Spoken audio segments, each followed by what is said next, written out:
Hi,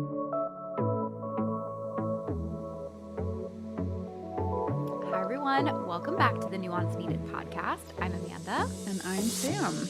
And welcome to our it is New Year's Day. It is 2025, which is wild. What? I don't like saying that. Because we're recording this in the past. So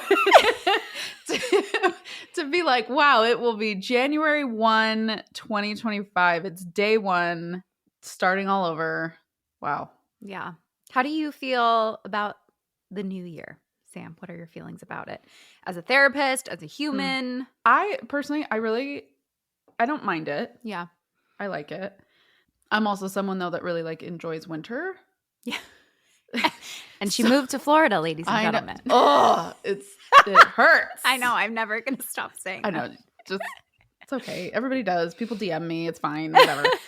Yeah, I don't mind winter. I don't mind when it gets colder. I don't mind that it's darker. So I think the only person potentially on Earth, Sam, that doesn't mind when it's darker. No, I love it. when the sun's going down, I'm like, yes. Okay, can we explore this for one moment, though? Absolutely. Why do you feel like yes when the sun goes down?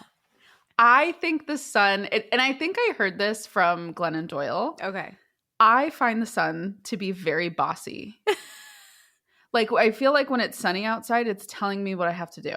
It's telling me that I have to go out, have to be productive, have to do things. Mm-hmm. And when it's gray or cloudy or it's dark at 4:45, I'm like, yeah, I'm in my house. Yeah. We don't go. What are we doing? Nothing. We're sitting inside and we're having food and we're quiet and watching our shows or hanging out with our people. I love it.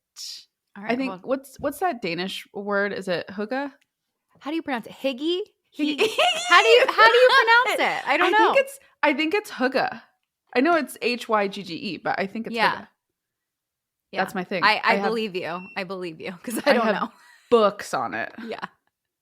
It is a good thing to do, especially if you live in a place where it gets dark. Super cold and dark. Yeah, and dark. Yeah.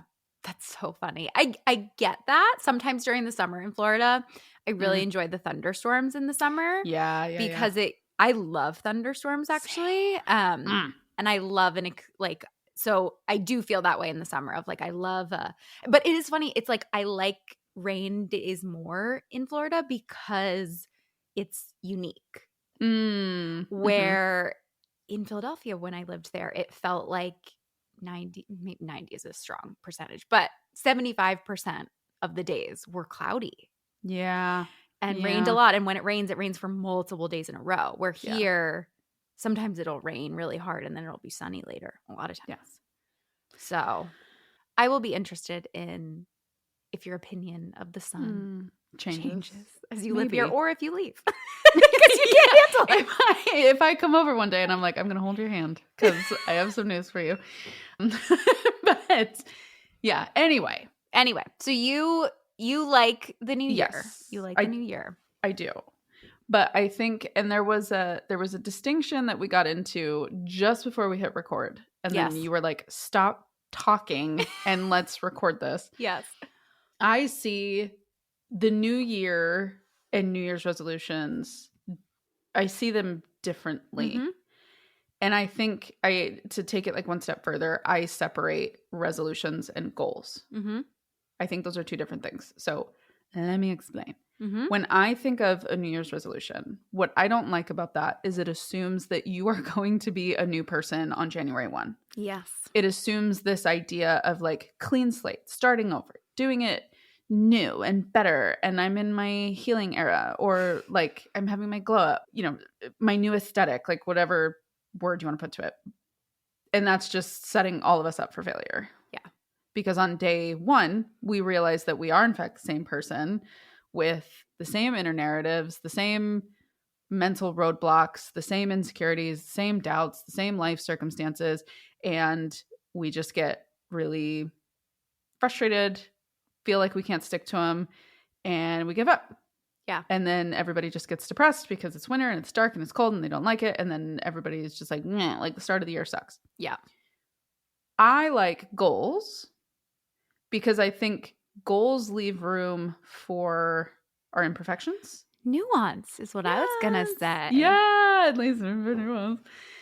It leaves room for you and your humanness, and acknowledging that you are wanting to do something and work on something in spite of those things. Mm-hmm. That your goals make room to accommodate for the reality of your life. Yep. While also working to change something. Yep. So before we get into that deeper, I think the bigger question also is like, how do you see all of this? Like, what are your thoughts? I agree with you. I always think it's so funny when we don't talk about how we feel about it and then we have the same beliefs. Yeah. I totally agree. I think I have so many I have hard memories of really believing when I was younger that there was magic in resolutions. Yes. Yeah. That especially when I was like in my eating disorder and trying so hard to stop. I was very obsessed with clean slates. I would burn pages of a book and be like, I will never throw up again. And I would like do all of these things. And I thought it was like I thought there was I hope there was magic in it, essentially, which I think we need to name, because if you are thinking without a plan, without preparation, without anything, that you just saying it on January 1st, you will change, I think you're relying on magic a little bit. So yeah, I don't love resolutions in that way. I've failed so much at them. And as someone who my lifelong struggle and success, I would say, in one of the things I'm most proud of in my life is how I've changed my relationship with myself and actually developed self-trust and actually broken the pattern of self-sabotage, is giving myself grace and setting goals instead of resolutions and really giving up the idea that there is magic. It can be helpful, I think, in starting a streak, just like if you want to start on a Monday, if you want to start on January 1st, I think it can be a good marker, but you have to do the work, the preparation, the planning, the exploration of what it looks like. You have to really, I think one of the biggest keys to goals or anything is we have to do the really hard work of planning for when we don't want to do it, or when we fall off, or when something goes wrong. And we all hate that. Like, I hate that. I remember sitting in my therapist's office and she would be like, well, what are you going to do, right? If you feel like drinking, right? Or you feel like engaging in your eating disorder. And I would be like, well, I'm not. Don't bring that negativity to my doorstep right now. Exactly. God, so rude. And I feel it with clients. I feel it with myself now too. But I think if we're not willing to have that conversation, we are not setting ourselves up to be successful. I could not agree more. And that would have been like the second phase to what I was saying, which is, as much as it leaves room for a humanist, like it leaves room for truth. And when you leave room for truth, you don't hurt your own feelings as bad. Because then when you do screw up, quote unquote, or you fail or you make a mistake or whatever verbiage you want to put to it, it's not as like shocking when you are like, oh yeah, I anticipated that this would happen. Right. You're prepared. So, like, yeah, what am I going to do differently? How am I going to approach my triggers differently? How am I going to work through things differently? When you allow room for the messiness and the nuance, you like the rebounds are not as difficult to engage with. The slip ups don't feel so painful. Yeah. Which I think is what I'm hearing from your experience as well. When you were going through your eating disorder, or your addiction recovery, like you could just say flat out, like, no, I am going to relapse. Yes, exactly. Exactly. That is absolutely part of recovery. So how do I deal with the shame of that? And how do I deal with moving forward differently? Yeah. And how do we engage in I'm very passionate about relapse prevention. And how do we actually engage in it? And I wasn't able to stay sober and really change until I did come up with a plan of like, when I want to drink, this is what I'm going to do. When someone offers me a drink, what am I going to do? I think we really don't want to imagine that happening because, like you said, it is like such a buzzkill. And we don't want to imagine ever having to struggle. But any progress long term is going to involve how you handle those. Mm-hmm. And it's not just what you were saying, I think, about truth that we have to face and that we won't hurt our feelings as much. I also think it is what the shame piece you were talking about. I think if we don't prepare for this, we're going to feel so much shame. And I think shame is so often what actually prevents us from meeting goals a lot of times, because we get so upset if we struggle, we stumble, we're having a hard time, we beat ourselves up, and then we can't stay in that place of beating ourselves up so much that we end up rebelling or self-sabotaging to feel better. Right. And like, it's just this incessant perseveration on where we're not. Mm-hmm. Meaning like, I should be, you know, whatever goal you want to put into it. Like if we're keeping on with like your experience, right? Mm-hmm. Like I should be 100% sober 100% of the time. I shouldn't be doing this. I shouldn't be like slipping up or screwing up. And that can be applied to literally anything that you are wanting to be different in your life. Yeah, it could be like making your bed every day, going to the gym, cooking, whatever. Yeah, whatever it is. I should be saving more money. I should be paying down more debt. I should have a house by now. I should have left my partner, like whatever it is. And I think like what's so daunting, you know, especially what you said about the shame, is we just like embarrass ourselves. Like we get like this, like I think the way I've described shame to some of my clients is that it is like embarrassment. Yeah. Well, shame and embarrassment are in the same family of emotions. Yeah. It's like shame, embarrassment, humiliation are all on this spectrum. And a lot of clients don't know, and I didn't until I really looked into it, the difference between embarrassment and shame, or guilt and guilt, shame, embarrassment, humiliation are these 4 emotions. Yeah. And they all feel very similar. Yes. Like physically they feel similar. Yeah, absolutely. And when you set like a resolution, when you're like, okay, like I'm going to do like A, B, C, D, E different. I also find there's absolutely no, and this goes back to what you and your therapist would talk about earlier. With resolutions, there's no planning. Yep. Like maybe you sign up for a gym membership, but that's it. You don't plan for what are you going to do when you've had a really hard day at work. And you don't want to go. Right. What's your routine? What's your schedule? And what I like about goals is like, if we look at this through the lens of this thing that I love called SMART goals. SMART stands for specific, measurable, achievable, relevant, time-bound. And so using that is the system that you can apply any goal to and break it down into how you are actually going to make it happen. Yeah. And so specific, get super like specific. Don't just say like, I am going to save $25,000. Like, great. Like if you are like a high income earner, wonderful. I'm proud of you. Yeah. If you're not, you need to say, okay, if that really is my goal, you get the specific, measurable. Okay, how do you break that down by months, by weeks, by days? Yeah. How do you break that down by specific paychecks or bonuses?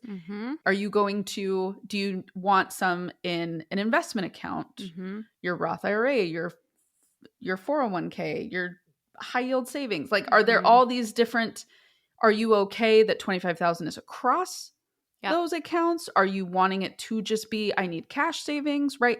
So that is the measurable. Yep. Then the achievable, you kind of have a reality check with yourself of like, am I being honest? Yep. Is this something that I really feel I can do? Does $10,000 feel more manageable? Or would I need to get another job Yeah. to be able to make this achievable? Or really cut back in certain areas to make it achievable? Yes. then does it feel like something that would bring increased meaning to your life? Mm-hmm. Is it something that would make life feel easier in some way, more enjoyable, more fulfilling? Whatever you are wanting your overall life to look like, does this particular SMART goal feel like it fits into that? Mm-hmm. And then timing is, how long is this actually going to take? Yep. And okay, I have 12 months. How do I account for, if I'm taking time off? Do you have PTO? Do you, are you going to be taking unpaid time off, unexpected expenses? And of course, finances. I think finances is the first one because I think there's a lot of people that right off the bat are like, I'm going to save more money. But running through this system gives you kind of a checks and balances to your own worst impulses. Mm-hmm. And it allows you the chance to look at this honestly and make sure that you're being real with yourself. Mm-hmm. And it's not just sticking on your fridge, eat healthier. Yes. Okay, do you even like to cook? Right. How are you going to eat healthier? Right. Do you even like vegetables? What does eat healthier even mean? Right. Yes. Yeah. The carnivores, right? There's wild world. One day we'll do an episode on, oh my God. Well, speaking of the food thing, I was one of those people for a long time that would do that. Yeah. I have not had what I would classify in not clinical language a full-blown eating disorder. Mm-hmm. But I have definitely, through periods of my life, dabbled in disordered eating, which I think the majority of women I agree have at one point or another. But I would kind of do that. I want to eat healthy. But then I would go to the grocery store and buy all of this food that I hated. Yeah, same. Stuff that I didn't like. I would be like, well, I'm going to snack on red peppers and cream cheese. I hate raw peppers. In what orbit am I all of a sudden going to go into the fridge and eat raw peppers? Mm-hmm. So I decided okay, if I want to have a better relationship with food, if I want to feel that I am fueling my body with better food, I have to get really clear on, okay, what did I like to eat? I love green beans. I love a carrot. I actually really like Brussels sprouts. And going through all these things, what are the proteins that I actually like? Okay, I want to learn how to actually cook a steak, right? And learn how to make certain dishes and kind of have a repertoire of things. So then it moved away from oh, well, I don't want to just eat better. I want to feel more confident in the kitchen. Yeah. That's my goal here. I want to feel more in control of that element of my life. And that tied into, I stopped hurting my own feelings. Everybody would always be like, oh my God, I eat cheese. I love cheese. I love to snack on cheese. And I would buy cheese. I don't like cheese. No, Sam, you're one of the only people that you don't like cheese. Also, I'm really going to offend you. I hate watermelon.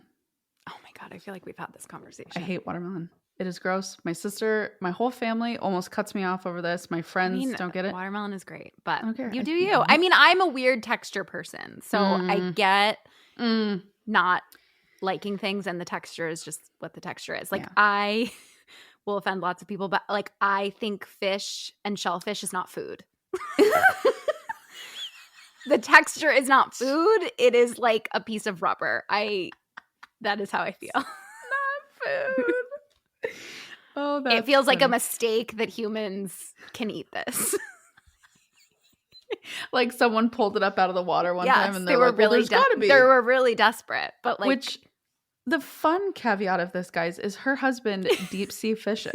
He does. I have fish in my freezer from Amanda's husband. Yeah, he's a great fisherman. He's a great fisherman. Very talented.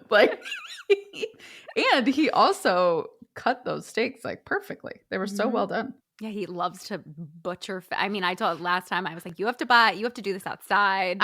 He had to get a fishing table for outside and do it outside because I'm my house. No, I would not want that. I digress. In my house, in fairness. But anyway, yeah, and I should also preface with cheese. I actually really like cheese with things. Just I'm not yeah. Yeah, you're not going to eat just no. A cheese stick? Get out. Yeah. Get out. We each All our To own. each his own. There's the other.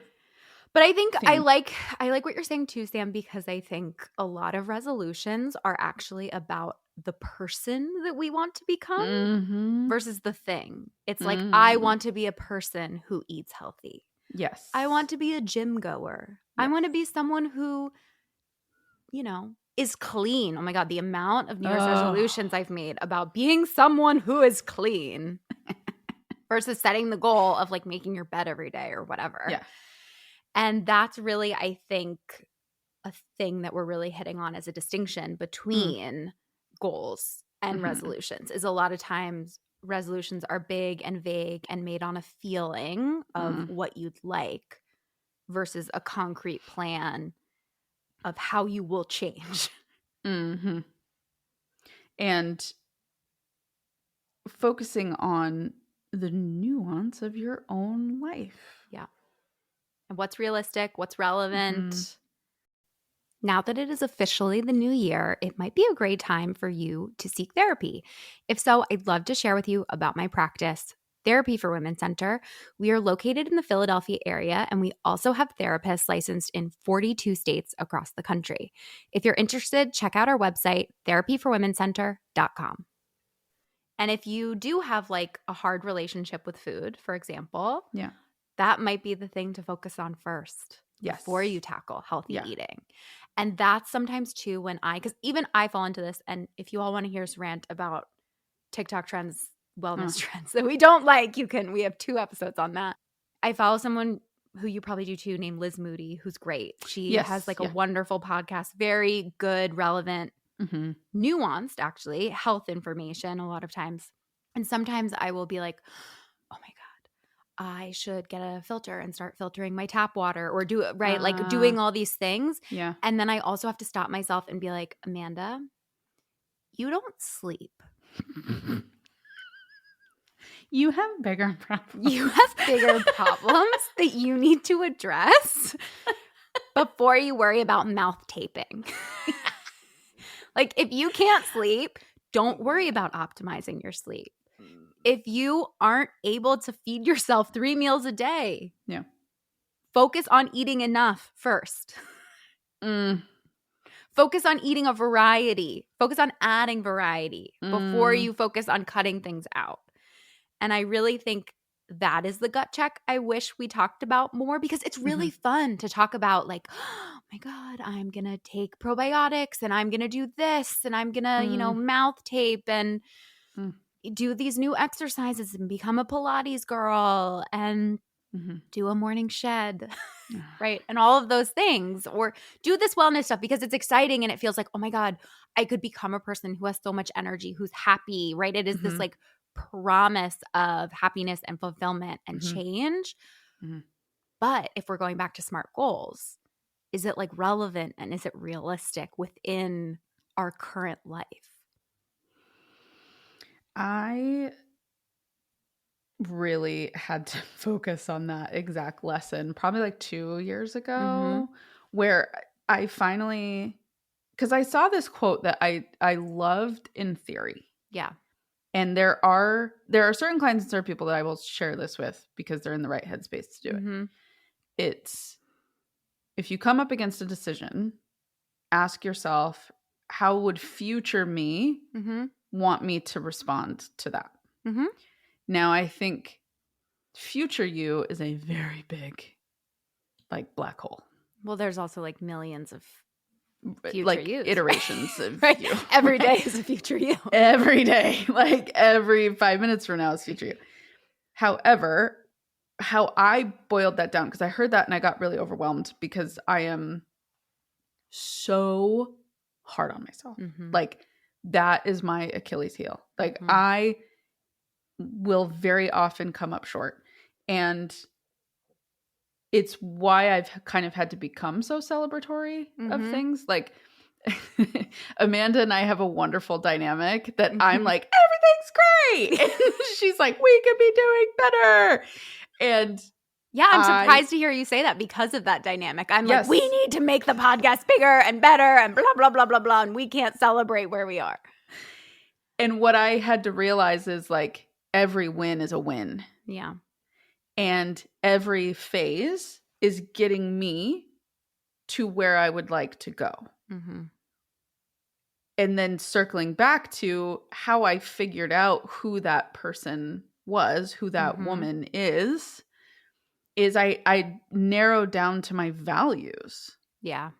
Like, do I want to be like, you know, financially independent? Do I want to be, and of course that's a very broad one that we could have that whole episode on. I'm not talking about becoming Elon Musk, but I'm just saying, like, I wanted my financial situation to be different. Yeah.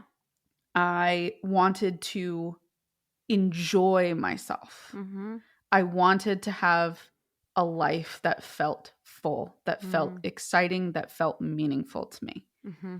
I valued authenticity in myself. Am I being honest to who I am and what I believe in and what I want? Yeah.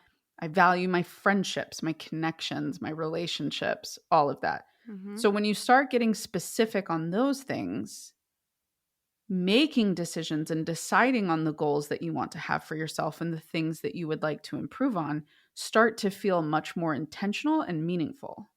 Because now you kind of have like a target that you're able to filter through while also being realistic about where you're at and what you can do right now in this season to move the needle towards those ideas. And I think when we just throw like resolution of like, well, I want to be X. Great. Like, that's so wonderful. Keep going. Like, keep getting specific. What does that look like? What does this person do? How does she handle these things? Blah, blah, blah, blah, blah. And so part of what I had to realize was I had to stop being so unfair to myself in the progress that I was making on things that I was working on. And so I knew when I dropped that you were going to be a little bit surprised because I am always like, yay! Like, but that was hard earned. Yeah, absolutely. It's so interesting how when you become more successful, there just becomes a new group of people that you compare yourself to. Oh, yeah. And we should do a whole episode on this at some point. And when you're online, there are literal measurements. Yes, literal. Of numbers of how that changes. But yeah, I think that is a really hard thing about the world right now with just how there's too many people for us to compare ourselves to, because it makes you go insane. Yeah, and that's why you have to stop and celebrate, like you were saying, because if you don't carve out that time to celebrate wins, you never will celebrate. It never will be enough. There will always be somebody that has more, does more, got there earlier, got there faster, got there with more money. Like there's always going to be someone who feels that they're living the life that you want to live. Yeah. And to pause and be reflective of the nuance of why do I want this goal, which you touched on earlier, of allowing ourselves space to be us. And I think when we're talking about resolutions, I think that's what leaves room for that comparison that you're talking about. That like, well, but all these people do X, Y, and Z, so like I need to be doing that too. Why? Yeah.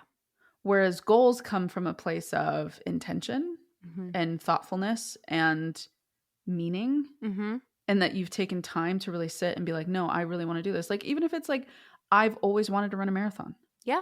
Cool. I've wanted to run a marathon. I talk myself out of it. Great. Yeah. Throw the marathon on the SMART goal and figure out how you're going to train for it. Which one are you going to do? When do you need to do it by? Like, to want more, to want to improve, to want to do things differently is really healthy. Yeah. And really important. And I feel more concerned for the people that stay the same for years and years and decades and decades.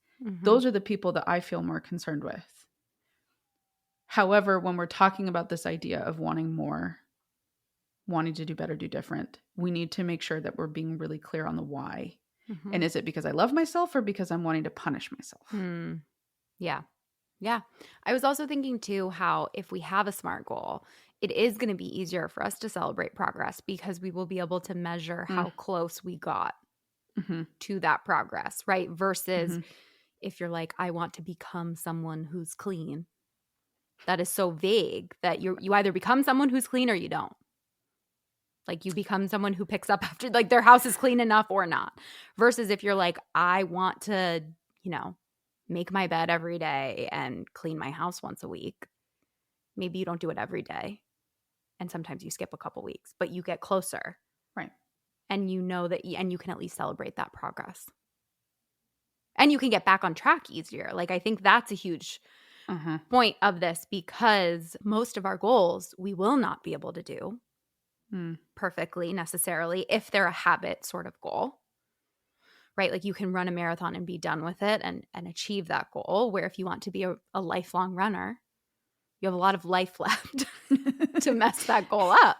Yeah. And that is where it's going to be so important of how do you get back into it? When you stop running, which you inevitably will by choice or not, right? You'll have an injury. Something will happen.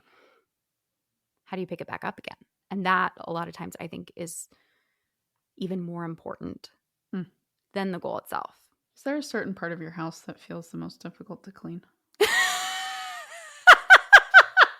Sam is very clean and I am not.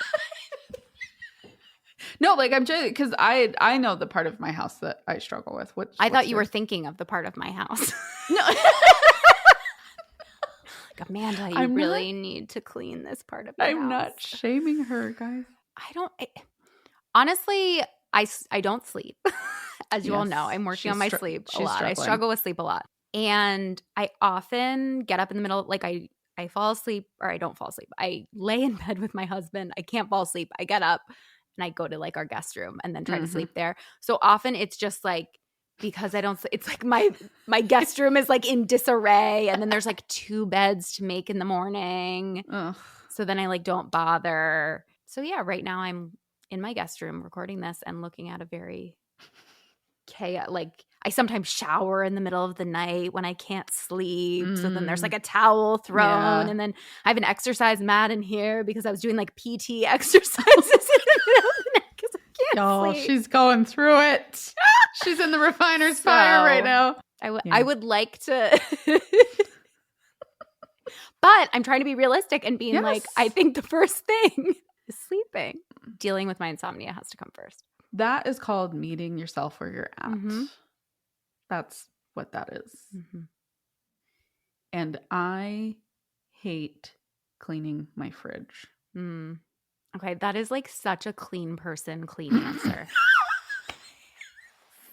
It is. It's like, oh my God, my house is so clean. The only thing I avoid cleaning is the inside of my fridge. Where us non-clean people are like, I don't make my bed.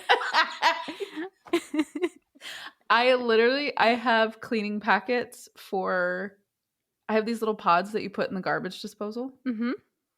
I have the powder stuff for your dishwasher. I have the stuff for your washing machine. Oh my God, you clean your washing machine. I clean my washing machine, but it's so hard for me to clean my fridge. Well, because I don't gotta get in there and scrub. Sorry, guys. No, I'm sure some people relate to you. I just don't. I don't think a lot of people do. I think I'm alone on an island, which is fine. It's good. Anyway. It's good. I would like to be that way, but here we are. I give like people with babies a lot of credit too. It is harder. It's a different level. And children in general. Yeah. But I just have I do have to clean up after Kendra, my sister. So you're cleaner than her. A little bit. Yeah. She's pretty good though. Overall. Yeah. But, well, long story short, the nuance here is set goals, forget the resolutions. Yeah. Make them realistic. Yep. Meet yourself where you're at. Yeah. Make them relevant to what you need to work on that is most important right now. Because I also think being realistic about like, we don't have infinite time. You don't have infinite energy to meet every goal possible. And if you set too big of a goal that's unrealistic, it will be worse. Right.